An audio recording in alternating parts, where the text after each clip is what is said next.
artinya pemberian,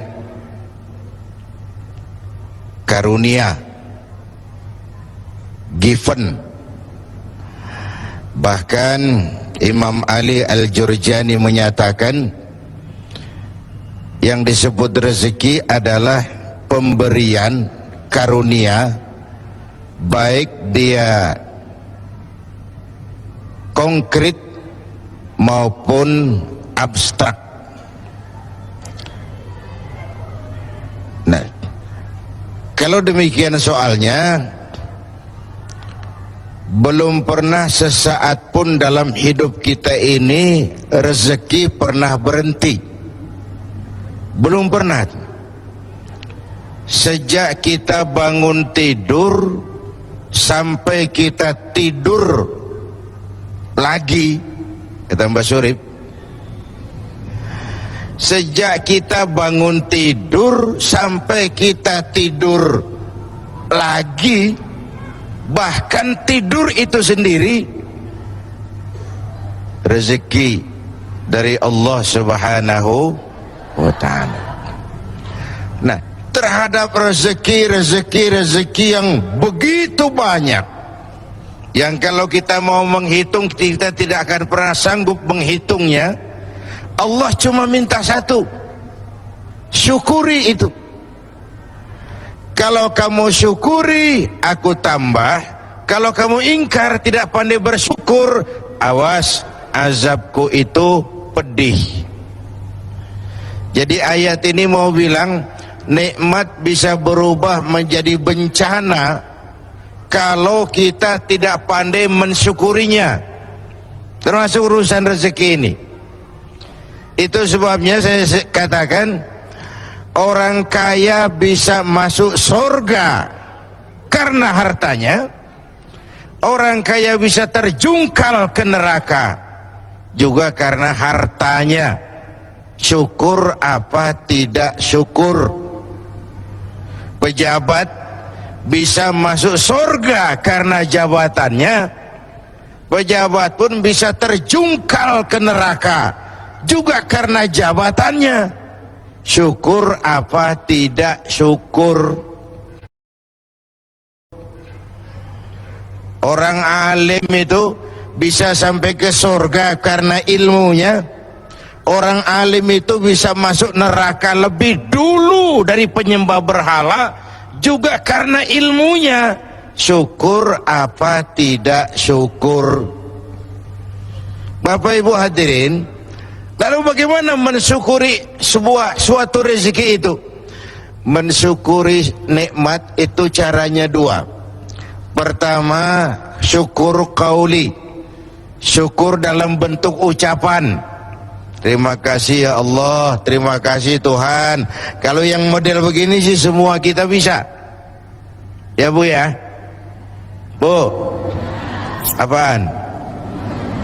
Model begitu sih kita semua bisa. Yang berat itu syukur fi'li, syukur dalam bentuk perbuatan. Apa syukur dalam bentuk perbuatan itu? Mempergunakan suatu nikmat sesuai dengan kehendak yang memberinya. Itulah syukur yang sesungguhnya. Jadi kalau mulutnya tidak pernah berhenti, ya Allah terima kasih dikasih harta yang banyak, tapi pelitnya 17 setan, itu belum syukur. Itu belum syukur yang sebenarnya. Belum syukur yang sebenarnya. Mempergunakan suatu nikmat sesuai dengan kehendak yang memberi nikmat itu. Janganlah diberikan nikmat tapi digunakan untuk menentang yang memberinya. Janganlah diberikan nikmat tapi untuk bermaksiat kepada yang memberinya. Itu sungguh sesuatu yang perbuatan yang kita tidak tahu diri kan. Nikmat akan bertambah kalau kita syukuri, tapi akan berubah menjadi bencana kalau kita tidak pandai mensyukurinya. Bapak Ibu hadirin, karena itu bukan cuma uang rezeki itu. Bahkan sebagian ulama mengatakan rezeki itu garis besarnya dua macam, anfus dan amwal. Anfus terjemahan dari diri, kekayaan yang ada dalam kepribadian kita, kemampuan, keahlian, skill, wibawa, otoritas, itu masuk dalam anfus. Yang amwal ialah bentuk-bentuk materi yang kita kuasai, tanah, rumah, uang. Amwal dan anfus itu harta, tetapi dua-duanya bukan tujuan, dua-duanya hanya sekadar alat untuk mencapai tujuan. Yang alat harus dijadikan alat. Kalau alat dijadikan tujuan, maka kita akan kehilangan tujuan yang sebenarnya. Ayo, saya mau tanya, ibu selama ini memperalat duit, apa duit yang memperalat ibu?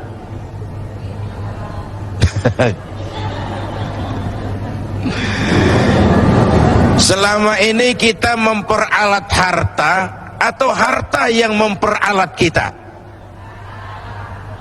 Harta memperalat kita. Yang lebih makro, selama ini kita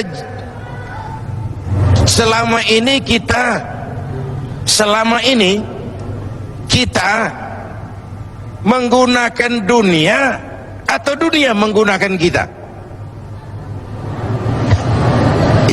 Idealnya kita menggunakan dunia, kita mengendarai dunia dan bukan dunia yang mengendarai kita.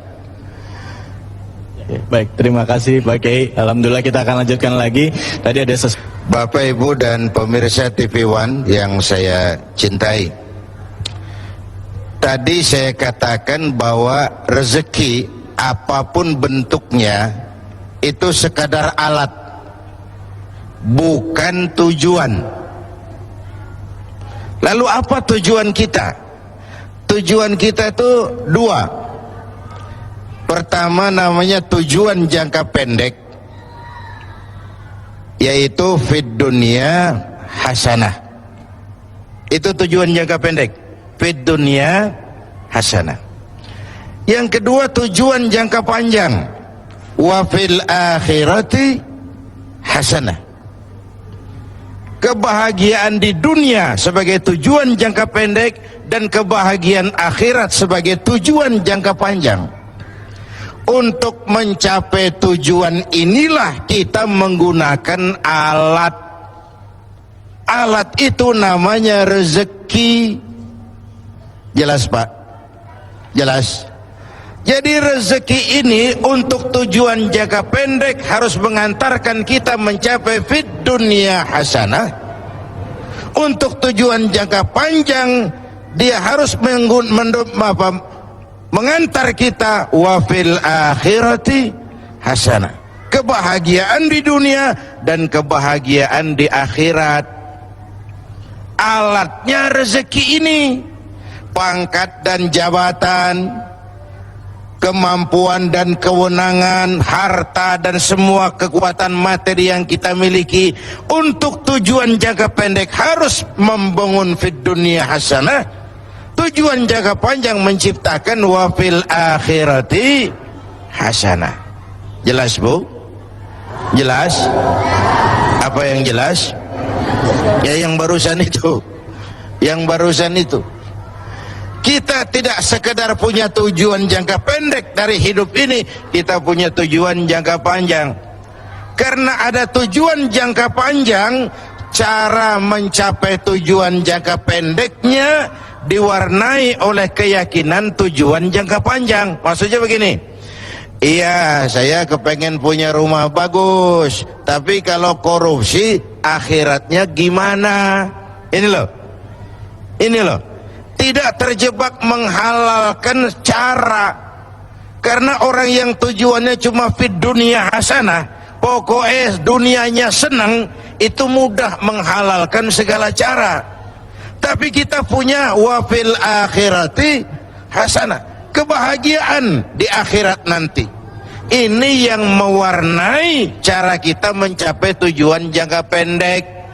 Iya saya kepengen naik jabatan, tapi kalau jilat atas injak bawah, sikut kiri kanan, teman jadi lawan, lawan jadi teman, nanti akhirat saya piye?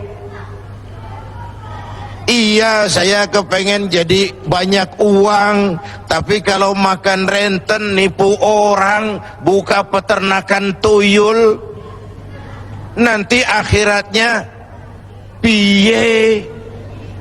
Ada rem. Ada apa? Ada apa? Rem. Ibu mau nggak saya ajak ke Bandung? Mau? Mau pasti. Naik mobil? Mau? Gratis nggak bayar? Mau? Nggak pakai rem? Mau? Bablas, bunuh diri namanya. Jadi manusia tanpa keyakinan akhirat, mobil nggak ada remnya itu. Tujuan menghalalkan cara, dia mudah jatuh ke hal-hal seperti itu. Jadi rezeki yang diberikan Allah kepada kita untuk tujuan jangka pendek harus digunakan sebagai alat mencapai fid dunia hasanah. Untuk tujuan jangka panjang harus digunakan untuk mencapai wafil akhirati hasanah. Ya. Jelas yuk. Ya, baik. Ya, terima kasih banyak Pak Kiai. Ya, saya ingin bertanya kepada Bapak. Sebenarnya dalam agama yang halal itu jelas, yang haram juga jelas. Innal halala bayyin wa innal harama bayyin. Barang yang halal jelas, barang yang haram juga jelas. Wa ma bainahuma mustabbihat. Yang antara keduanya itu yang enggak jelas sebenarnya. Remeng-remeng. Yang disebut barang syubhat. Syubhat itu lebih baik ditinggalkan. Jadi kuncinya kembali kepada kalau Anda yakin itu baik, ambil. Tapi kalau Anda ragu, tinggalkan. Tinggalkan yang ragu-ragu itu. Ya. Saya kira itu. Baik. Sudah jelas ya Bu? Imam Ali Al-Jurjani. Ya. Ar-rizqu bimakna al-ata hissiyan kana au ma'nawiyan. Itu. Yang kedua, ada hadis zakku amwalakum bizzakat. Bersihkan hartamu dengan bayar zakat. Tapi yang dibersihkan itu harta yang bercampur sedikit-sedikit. Tapi kalau jelas haramnya, tidak mungkin kita mencuci najis. Najis tidak bisa dicuci. Sarung kena najis, sarungnya bisa dicuci. Tapi najis, mencuci najis tidak mungkin. Nah, dengan kata lain, tidak boleh mencuri sarung walaupun niatnya untuk sholat. Hadis masyhur, innallaha thayyibun la yaqbalu illa thayyib. Allah itu baik dan hanya menerima yang baik-baik saja. Jadi hasilnya tidak halal dibelanjakan ke jalan halal, itu tidak benar. Tidak bisa seperti itu. Terima kasih.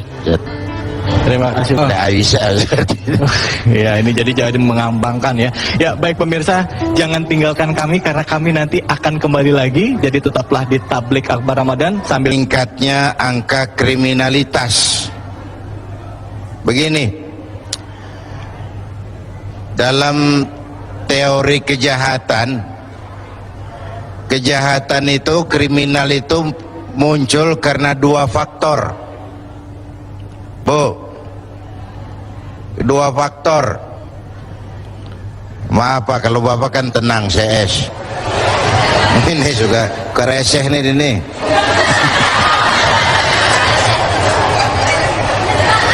Kriminal itu muncul karena dua faktor. Pertama faktor niat, yang kedua faktor kesempatan. Ya Bu ya. Biasanya kalau dua ini ada, jadi dah. Niat ada, kesempatan ada, jadi. Nah, di antara dua ini yang paling dominan itu faktor niat. Itu yang paling kuat tuh. Kalau niat udah muncul, kesempatan bisa dicari, kesempatan bisa dibikin, kesempatan bisa diciptakan. Tapi kalau niat nggak ada, kesempatan seluas apapun nggak bakal orang jadi jahat. Nah, puasa ini kan mengikis niat-niat yang nggak benar. Ya contohnya tadi waktu sembahyang zuhur, Ibu waktu berwudu kekemur nggak? Berkemur nggak? Waktu berkemur minum nggak? Kalau minum kan nggak ada yang tahu. Kenapa kita nggak mau?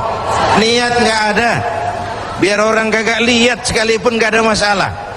Tapi sehubungan dengan yang disampaikan tadi, begini, yang sering bikin kita susah dalam hidup itu karena si mau sama si mampu jalannya nggak bareng. Bu, yang sering bikin kita susah dalam hidup, si mau sama si mampu jalannya nggak bareng. Si maunya duluan terus, udah di ujung dia baru nengok, mana dia si mampu ini.